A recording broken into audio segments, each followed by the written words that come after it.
Good morning, everybody. It's 11 a.m. on a Friday, and you know what that means, Peter? What does that mean? It's Buzz 101 time. It's Buzz 101 time. Yes, that's correct. My name is Mike Grimm. I am the Government Procurement Specialist here at the Kutztown Small Business Development Center. We are broadcasting live today out of the bustling metropolis of Kutztown, Pennsylvania. That's right. My role here at the SBDC, the Small Business Development Center, is to help small businesses market to local, state, and federal government entities. I'm also involved with some general business consulting, including social media marketing plans, stuff like that. I run a workshop for social media once a week. This gentleman next to me, Peter. Yeah, and I'm Peter Hornberger. I work here at the SBDC as well. My main office is here at Kutztown, so I get to be right in this metropolis that we call Kutztown. I work with clients on a whole bunch of things, including marketing, social media marketing, website reviews, a bunch of other things that we make available. And the important thing, if you're not familiar with the SBDC and the services we provide, is that all of our services are not only free, but they're confidential. So if you ever have interest in working with any of us, going through some of the services that we provide, feel free to reach out to us, contact us, and we'd be happy to start working with you on some of the things that we do. So without further ado, Mike, I guess it's time to jump in. Right. And again, folks, Buzz 101, we take social media topics and we talk about them for 101 seconds. And we're going to start with one about a social media site called Belly. And I've actually been seeing this more and more when I've been going out to restaurants and businesses that offer food and services.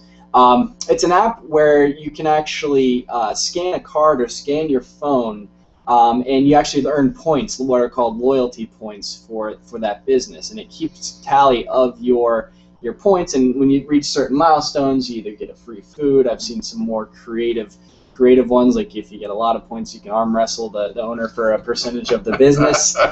So people are getting creative with this, and also there's incentives as if a customer rates a review on Yelp, they get some more points for the loyalty program. So essentially, this is all about the app. All is focused on these small businesses getting repeat customers and the customers getting something back. So, Peter, what do you think about this app, Belly, and what does it kind of say about what a food industry business might use? Well, I've not used Belly, although maybe I might have been the founder, but we're working on that. We're trying to do something better with that. But I think it's great, actually, to now go into this give and get something back out of it. So people are actually doing something. You're giving something of probably equal value back. So if they take the time to do a review, there's something tangible coming back to them, and I like the points because now you're having the system is now saying, we want you back more and more often. So you're building loyalty, you're building engagement, but you're also creating a shared value, I think, going back and forth, and I like that. It doesn't have to be Belly. You could be doing this with your own traditional marketing, your own social media marketing, but I think it's nice to see that there's something being exchanged here. Right, yeah. And if Peter's the founder of Belly, I'd probably be the founder of Six Pack. But no, something to add there is some businesses use the traditional cards where you just you get a stamp for each time that you're there. And the nice thing about Belly is all you need is your phone. I have like 50 of those cards with like two things stamped off. So again, we're in the digital age. Right. So I think this is an app that's really catering to that, and you can be creative as a small business. What you give these people. I mean, again, a cupcake business. If you got 50 points, you could smash a cupcake in the owner's face. Cool. So I mean, little stuff like that, incentive to come back and keep purchasing stuff. Very cool. This is something that I pulled up this week, and I think it's probably something near and dear to your heart. It is. It relates back to the sports world and the higher education world, and ties back to Penn State, your alma mater. Hopefully, we are, at one point, my alma mater. We're getting close here. But a news report came out just recently that as football season is getting ramped up here and summer camps and things, that one of the Penn State coaches actually tweeted out something basically alluding to the fact that they actually dropped their pursuit of a football prospect because of some of the material going through his social media presence. And actually, one of the things he said in this tweet was, actually glad I got to see the real person before we offered him something. And it's something we've talked about a lot, about this, what can really be gained through social media. But I found it interesting that not only were the coaches watching this, but they actually have a full-time staff member at Penn State that monitors the social media outlets of their players and even their recruits, people that don't even actually work for them technically yet. And so one of the things that I wanted to discuss is, how does this relate back to small business and the realness of what you put out on social media? Is it at what point does it become real? At what point does it become a problem? And how do businesses kind of navigate this world where people are actually interpreting what's happening based upon their experiences, not what really is happening? I mean, I think one of the things to consider, everyone thinks about social media as this huge opportunity, which, yes, of course it is, but with an opportunity like that, there's also a ton of risks involved with it, as well, as this young man found out. And a lot of my friends use their middle names on Facebook, so they'll spell their name backwards or a nickname because maybe they don't want an employer to see them, posing in front of a beer tower or something, in front of a bar or something along those lines. But the idea of when it becomes real is that the real person, that is the one that going out and socializing and having a good time doesn't mean they can't perform in the workplace. So, I mean, as a small business, I think the key is to just keep your content focused on the business, the brand, and if you're using social media for hiring decisions, which a lot of folks are starting to do, you have to think about what values you have in your business and what you will not accept an employee to be doing, and maybe that real employee to be doing. And I think I think the thing about social media that is amazing is someone could have 10,000 tweets, and one or two of these become the real person that goes out there. So I think that's where there's such rich value available, but yet what your identity is can actually be determined through one or two or three of these maybe poorly thought out exposures. So I think that's something to be very mindful of. Is you're not the totality of what you are. You may be based off of one. So, folks, we encourage every week, and this week's no difference. We want to hear from you. We want to make this a conversation. Peter and I are just scratching the surface on some of these topics. So, if you have any general comments or questions based on the content that we're going over, or maybe you see some article that you'd like us to discuss on the show, we really encourage you to reach out to us and tweet us at either at Kutztown SBDC, or you can email us at sbdc@kutztown.edu, and we have our producer Dorian who roots through those questions and sends them our way. So really appreciate the interaction, and again, it makes it more of a conversation rather than us just talking at a camera and looking good. Cool. All right. I wanted to go through. It seems like we're always on airlines, like every week. Maybe it's because of the amount of time they're spending in social media, and also because there's such diversity between the experiences. Some people have great experiences flying, and some people have absolutely the worst possible experience ever. So there's such wide emotions happening when you're dealing with companies that can really ruin your day, your week, your vacation, something you've been planning for years. But I wanted to bring up somebody that's doing social media really well, and that's JetBlue Airlines, and they're heavily focused here in the Northeast of the United States, where we're located. But what I found really interesting was when you start looking at what's happening at JetBlue is there's actually, they call it an army of 25 people that actually operate the social media world of JetBlue. It's mostly made up of stay-at-home moms that are actually now, first and foremost, what I find interesting is listening to the JetBlue channel to find out what's happening, but responding in quick format, compassionate, and calmly.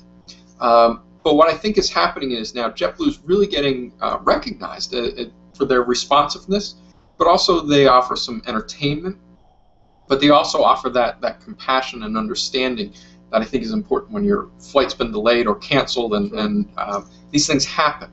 One of the other things that I think is really interesting about JetBlue is they're not going through every single social media outlet. So they've selected just a few social media platforms, and they're only staying there. Mm-hmm. They're really staying on brand. So I just wanted your thoughts about, for a business, what's critical? How do you build some of this reputation based off of some of the success that JetBlue's had recently? Right. Yeah, and I read this article, Peter, and just for the heck of it, I tested them, and I sent a tweet to JetBlue. I said, I can never sleep on an airplane.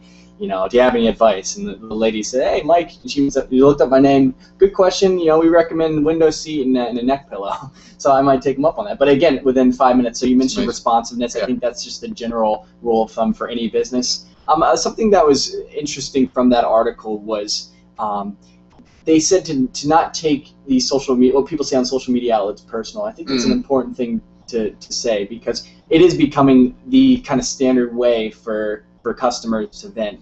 And rather than taking these things personal, it's important for any small business or any business to take it as a way to interact and show that there's a human behind the brand. And JetBlue has a very specific things, buzzwords that you want to call them, that they also mentioned in the article. And it was nice, smart, fresh, stylish, and witty. Those are the kind of the base words to think about when they're responding to people. So I think it's important for a business to think about maybe what are some of the words they want to associate with their brand, as far as what adjectives would you use? Yeah, and I think what's nice about that is it's more kind of an intangible theme that they have going, as opposed to, we're going to tweet about workshop dates and locations and plane schedule.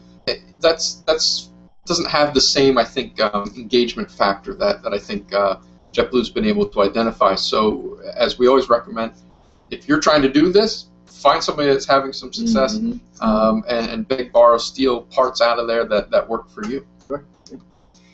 Okay, so the article I found out, looked up, has to do with checking in to a spot. Okay, and basically all checking in means is based on a social media outlet. You send a notification to all your followers or friends, letting them know that you're at that place. So we could be checking into the Kutztown SBDC right now if we really wanted to. Okay, but what I found in this article is the check-in is the phenomenon that never really actually happened. So 74% of Americans were unfamiliar with this concept of checking in to a location on a mobile device, and only 3% have ever checked in. Okay, so Peter, I guess is there the benefit to checking in? Is there any value for a business of people checking in? And Facebook, you can say however many people have been here. I mean, it looks good to see that massive number, but is there any actually application, or the numbers speak for themselves? I will tell you, I'm one that I've never checked in really to anything in my life. It's not something that I feel provides any value or benefit to me. And to me, I think that's what businesses have to look at. It's usually something that really values them. So if they can show that they've had 20,000 people check in, wow, that's a great, very popular spot. But what did those 20,000 people get out of this exchange? And back to the first thing we talked about with Belly was there seemed to be an equal exchange of value happening there. I don't know where that exchange is happening in the traditional Foursquare or Facebook space, where checking in was kind of the thing that you did there. So I don't know, and to me, as the user, it comes back to that question: who cares? Why would I check in? What am I getting out of this? And unless the business is able to identify and offer something of value, I just don't know that this checking in phenomenon is ever really going to take off. I'm with you there, Peter, and I think checking in is great, but like you said, what did the people that checked in actually think of your business? So I think rather than trying to promote people to check in, maybe you should be promoting them to actually comment on your business, or sure. If you review on Yelp, you'll get a discount or something like that. Again, back to the idea of value. I feel like we talk about that every single week, but can't understate the idea of giving something back. Yeah, and I just think that this check-in is a very passive, unengaged way of customer connecting with business, and to me, if there's no value, then don't encourage it. So to me, I think it's either find a way to create value or come up with some other way to engage with your clients other than the check-in. All right, so again, we're getting close to our time where we're going to take some viewer questions or comments. So again, I just encourage you, if you're watching us live here on Friday morning, feel free, drop us a line, drop us a comment, anything. We'll try to deal with it on the fly. We don't proclaim to have answers. That's why we do the show in this format, to say it's really more about starting conversations than concluding them. So that's why we're here live, so that we can actually partake in conversation as we go. So if you want to, you can reach out to us via Twitter. That's our preferred social media market for this kind of exchange. So if you're on Twitter, you can reach us at Kutztown SBDC. And if you're not there, that's okay. Don't worry. You can reach out to us via email at sbdc@kutztown.edu. Again, Dorian will take those questions, compile them, and feed them back to us at about 11:22 this morning. So feel free, reach out to us. And if you have a chance, you can also subscribe to our YouTube channel. It should be somewhere either up here or up there, wherever you're watching. Subscribe. It's a little red button. Click on that. That way you'll be aware of when we're doing more shows and available to partake in the archives and things that we also offer. Okay, all right. I found this article. It kind of made me mad. All right, and how many of you out there take pictures of your food? All right, everyone's raising their hand. All right, I have as well. Okay. Yep. But so I found this article, and it was about a restaurant who, over the course of 10 years, saw a significant decrease in their business. So they brought in this firm basically to look at data and look at videos of actually customers eating in their restaurants to find out, like, what the heck's going on? Why are we losing money? All right, why is our... And what they found out was really staggering, and I think just maybe a general statement on where our society is kind of going. But the dining time actually had increased for the restaurant from 1 hour and 5 minutes to 1 hour and 55 minutes. Okay, so whoa, where did those 50 minutes come from? Okay, well, 14. They took a pool of 45 customers. 14 of those 45 customers took a picture of their food. I actually think that number is a little low. Anyways, but it took them an average of 4 minutes to take this picture, right? You got to have the right filter, right angle, whatever. I don't know. And then, so 9 of the 45, so almost 2/3 of those people sent the food back to reheat, all right? The average time to order went from 8 minutes to 21 minutes. People were messing around on their phone. Yeah. A good number of those people complained about not being able to connect to the Wi-Fi. Yeah. So essentially what the conclusion was is that people are coming in and dilly-dallying on their cell phone, cellular device, and not actually ordering food, socializing, and eating. And so the time had almost doubled in those 10 years. And I guess social media is probably a big blame to this. So I guess the point of discussion here is is there anything a small business or a restaurant can do to deal with this new kind of generational thing where they want to take pictures of everything? Is there any way is there anything a small business can do, Peter, or is this like you just have to adapt with the times? Yeah, I think adapting is really the only answer. Eating in general is generally a very social function, and as we've kind of changed what the term social and socializing means with digital devices and things like that, I really think it's changed the expectation. When that customer walks in, they're not just dining with the person or the people that are sitting at their table. Now they're connecting back to their wider digital friend population. And I just find it very interesting that a lot of what was happening was people were going to a restaurant complaining that they couldn't get connected to the Wi-Fi, and it just seems that the expectation of what is a restaurant or a general business now expected to offer has changed to say you need to fit into our 21st century digitally connected lifestyle to become successful, and to me that's kind of scary. So I think it goes back to choose your brand. If Wi-Fi is something that you truly need to offer, make it a part of it. But as a restaurant, I don't know that needs to be part of your brand. So I think maybe refocus on what's important. Yeah, and I mean, granted, they're taking pictures of your food, which is essentially free marketing as well, which isn't necessarily a bad thing. No. But I think that just as a small business owner or a business in general, it does, you do have to adapt, and unfortunately, you have to. The customer is the one that's making the buying decisions. Right. So if you don't, then you might be out of luck. And I wish there was better news than that. But in my opinion, this is just the way, I think in general how things are starting to turn. You'll see a family of 4, everyone's on their cell phones. It's kind of sad to see that. It is. But that's the times are changing. They are, and again, as things change, those that adapt survive. So my suggestion is, if you're seeing this start coming up with ideas, I don't have those answers, but you might want to be thinking about ways to adjust what you do, what you offer, so that people are having the ability to keep connected with the digital world, but still interact with your business in a way that doesn't put you at a disadvantage. Mm-hmm. All right, we're going to finish up. I've got one more piece here for us to go into, and I guess we're a little bit behind schedule, so I apologize for that. So we'll get to your questions in just a second here. Mm-hmm. But I just wanted to go through this one piece here, and I find it interesting that there was a survey out that found that actually viewing video content on YouTube is actually more common now than watching live television. So there was a survey went out, found that 68% of the viewers that they surveyed are viewing video content on YouTube. Only 51% are viewing live television content. We do a live television show once a month. You just did that last week. I just wanted your thoughts and opinions on content, video content being produced, shot, edited, all this stuff. The difference in doing things live versus watching on YouTube. Where is there value in both mediums? Do you see that changing as well?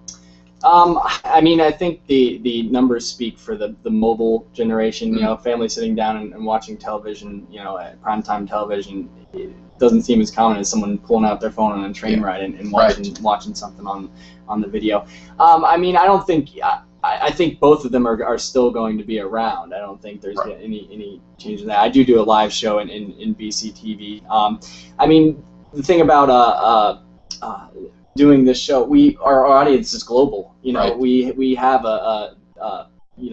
anybody in the world can essentially watch. Maybe we have some people in Antarctica watching us right now. Who knows, right? But when you have a live broadcast, of course, it's regional news, is regional stuff like that. Right. So that aspect of being able to do this show and having a basically infinite reach is certainly desirable to a lot of people, and being able to archive this then in YouTube, makes it, we kind of cover both of the bases. Yeah, have a live show and then have something else. Right. So we're kind of crossing. Maybe we're just ahead of our time. We're in both mediums. We're live and we're on YouTube. So no, we're just I guess everyone must be watching us. That's right. Pioneers of our industry. Yeah. All right. Well, we're going to get to those viewer questions now. So let's take a look. Let's just jump right in and see what we got here. So Dorian's going to feed a couple things over here. I guess I'll throw this one at you, Mike. Question came in. What are your thoughts on hiring someone to do my social media for me? Maybe this goes back to what we were talking about with JetBlue, where they have these 25 people not even on site at JetBlue, and I don't know, I mentioned that. What are your thoughts about bringing somebody like that in to do social media? I've talked to a lot of small business owners that have done that, and ultimately, honestly, more negative reviews than positive reviews, simply because why have someone else say what you can say better yourself? And I get it, small business owners don't have the time, let's be honest, for something like this. But if you are looking for someone to hire for social media, obviously you want someone that is a very good communicator, excellent writing skills. You don't want any grammatical mistakes like that. And then, if you're coaching them, think about, JetBlue had those 5 words that everyone kind of resorted back to when they were responding to their customers. What do you think? No, I agree. I really think that summarizes it, is that if you're going to have somebody kind of take up your voice, they should have some clear guidelines as to what do you want me to say and how do you want me to communicate that. So again, I think it always comes back to traditional marketing plan. What do we do? How do we do it? but then how do we say it and promote it to our customers is critical. So if you haven't really gone back and gone back to the source of looking at a traditional marketing plan, getting your brand very tightly understood, I think it might be worth doing that before you actually reach out and hire someone else to come in. Another question we had here is a lot of people don't think you can measure return on investment for social media. Yeah. What are your thoughts? How might a small business measure their return once they actually have one of these in the account? Yeah, well, I think this actually comes back to return on investment starts before anything happens. Is before you send out anything through social media, you have to have a system set up to capture the return, and I think that's where maybe sometimes people have some difficulty. Is they're sending things out without a plan. So we've seen some things. We monitor some social media accounts, and we look and they send things like a photo caption contest or something like that, where they're able to see that people are interacting with that. They're spreading the message, and then you give them some prize or award, and they have to come into the business to get it. So of course, it's if I got to go into the restaurant tonight to pick up my button or something, $2 item that they've given away, might as well take the whole family, and we wind up spending $100 and telling everybody else about all that. There's ways to measure it, but you have to have, in my mind, a plan and a process set up before you send the content out to say, we're going to send something, but we already have the measurement device attached to it. And always, folks, look for free analytics programs. I know Google Analytics offers one where you can measure website traffic for different websites, stuff like that.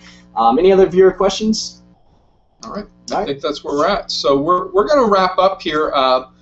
This has been our 4th episode, and this was kind of our pilot season. So this was kind of our way to test the medium, test the software, test the hardware, make sure we had everything in place, and I think we've had a good success. So what's that? Oh, we're getting renewed? Yeah. Oh, great. All right, cool. We've just heard from upstairs. Yes, we've been picked up for a full season. So what we'll be doing is we're going to take some time with everybody on the staff here has got some vacation time planned.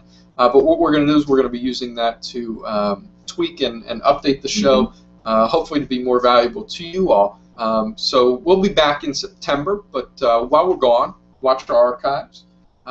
Send us feedback and suggestions. Let us know what do you want to see. What do you want to see this experience change into? Because we're very open and flexible to hopefully make this into something that is available and meaningful to you, the viewer. We're not doing it for ourselves. We're doing it for you all. Right. And as far as today's show, Peter, we discussed this earlier. It's funny how kind of all these articles point to this generation of me, of almost selfishness on the consumer's part, and it may not be fair, but you have any other insight on that, Peter? I mean, especially the idea of that article where people are sitting longer at the restaurant. They want their food reheated. It's changed for sure. It is. I think there's a lot of excitement about this. I mean, the fact that you were able to tweet an airline this morning with over 1.8 million followers, but that entity heard you and responded within a handful of minutes. To me, summarizes what's happening in this generation. So, of course, it's going to be a lot about me, because all the businesses, celebrities, we've all made it about the individual now. So I find that to be interesting and exciting to say this is an opportunity. It's not necessarily a problem. It's not a selfishness. It's the fact that we now finally have the means to make everything about the individual. Last week when James was on the show, we talked about customizing My Little Ponies to be your own everything's about the individual today. And I think those that can get out in front of the wave and ride that are going to be the most successful. Right. All right, well, folks, we're going to wrap up another episode of Buzz 101, our season finale. Don't forget to subscribe below. I think down there you can hit subscribe, and then once we're back shooting live again on September 3rd will be our next episode or our premiere for the season 2. Yep. So we'll be back, and we'll be back with all new episodes, all new content. And again, if you want us to discuss something that's been on your mind, just send it to us via Twitter or email, and we'll make sure we get it on our schedule to handle in September. Yep. Don't forget, folks, your customers are talking. Are you listening?